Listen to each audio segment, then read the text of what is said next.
Oke, selamat pagi. Kita lanjut ke pembahasan berikutnya yang melanjutkan pembahasan kemarin ya, yang terkait dengan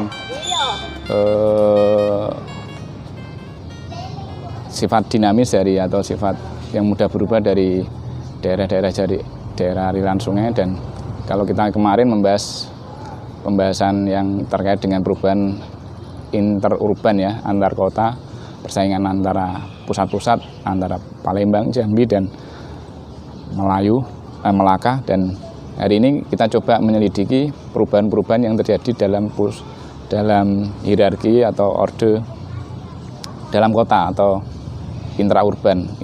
Dan kita sekarang berada di Pasar Sekanak, depan Pasar Sekanak, di samping Sungai Sekanak yang kalau dilihat dari dokumen sejarahnya, ini dulu termasuk pasar ikan, menjadi juga pernah pasar induk, dan sekarang kondisinya agak sepi. Dan ini membuktikan kalau sebenarnya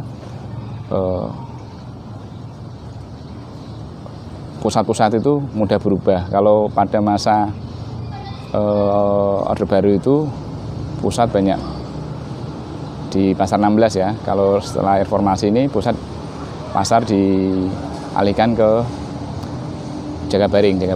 Tapi apa bukti kalau Pasar Sekanak ini pernah menjadi pusat? Jadi kalau kita lihat panjang Sungai Sekanak ini masuk ke dalam itu sekitar 4-5 kilo, dan kalau dilihat dari si panjang, termasuk dia sungai yang paling panjang masuk ke dalam daerah kota ya, dan dibanding sungai-sungai yang lain. Dan kalau ditarik lagi makin ke bukit itu sampai ke daerah Talang Tua itu sekitar 7 km dari muara pertemuan Sungai Sekanak ini dengan Sungai Musi. Dan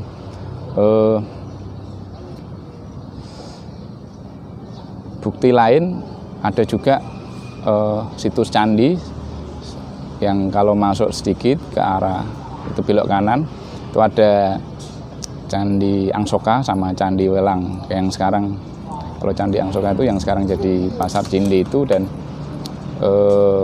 di situ ada kampung lama ya, kampung Jawa dulu namanya. Dan bukti lain ada juga di sebelah kanan ini banyak toponimi atau nama-nama tempat yang terkait dengan perkebunan lama. Ada jalan kebun duku kalau tidak salah sebelah kanan sini. Dan kalau bukti yang tersisa sekarang yang kaitannya dengan bahwa Sekanak ini dulu pusat, di sekitar Sekanak ini kita bisa melihat ada banyak pusat kuliner. Salah satunya itu kalau agak masuk ke dalam itu ada Jalan Merdeka ya. Di situ ada pusat pempek namanya 26 Ilir, dan di situ Anda tinggal pilih pempek yang harga 1.000 dan dengan rasa yang orisinil ya. Dan ada juga pusat lagi itu di Lorong Layu itu juga ada yang pusat pempek alternatif.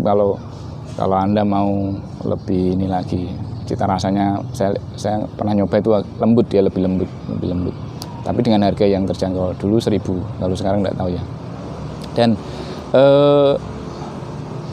selain itu, kalau butuh cita rasa kayak mie celor, sama kemudian ada soto yang dengan rasa khas ini, kaitannya rempah-rempah, itu juga di Jalan Merdeka, di dekat depan Bapeda itu, dekat Balai Kota itu ada juga soto yang menurut saya itu enak. Dan kalau Anda mau wisata kuliner, menurut saya itu sekitar Pasar Sekanak ini pusatnya.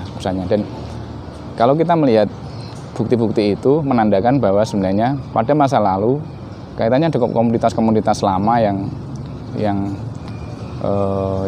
dibawa ke Palembang, dan termasuk yang mungkin diproduksi di Palembang, termasuk sagu, termasuk ubi, terus kemudian ada juga kalau daerah itu bambu dan ikan dari daerah itu dibawa semua dibaur dalam pusat yang Pasar Sekanak. Makanya Pasar Sekanak ini dulu pada masa kolonial itu disebut pasar ikan, dan pernah juga menjadi pasar induk ya pada masa itu. Dan pusat-pusat komunitas yang berkumpul itu biasanya menjadi pusat juga pengembangan inovasi makanan. Salah satunya empek-empek, dan saya punya dugaan kuat empek-empek itu sebenarnya pengembangannya pusatnya ada di Skana ini. Dan di Skana ini juga percampuran etnisnya juga tinggi, jadi tidak terjadi segregasi atau pemisahan-pemisahan seperti di daerah seberang Hulu dan atau di daerah Satu Ilir itu masih ada segregasi walaupun pencampurannya juga sudah tinggi. Dan di daerah dekat Benteng Kota BKB ini, Benteng Kota Besak atau daerah Skana itu, ini juga saya lihat percampuran etnisnya tinggi, dan itu menandakan bahwa akulturasi dan proses inovasi kaitannya dengan produk-produk kuliner biasanya dengan percampuran yang tinggi itu juga terjadi inovasi yang tinggi juga, termasuk empek-empek itu. Dan bahan-bahan itu kemarin kita buktikan bahwa sebenarnya sagu itu sebenarnya pernah juga dibudidayakan di sini dan masih tersisa. Dan ikan itu juga memang ikan tawar ya, itu memang kaya ya, ada di Sumatera Selatan ini, dan itu butuh proses kreatif untuk mengolahnya. Dan dilihat dari sisi itu wajar kalau menurut saya pasar Skana ini sebenarnya kandidat terbaik untuk dijadikan sebagai tempat lahir empek-empek. Itu saya. Nanti kita coba cari bukti-bukti lanjutan untuk terkait pembahasan itu.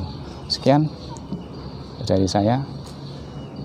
Selamat pagi. Kalau jangan lupa subscribe sama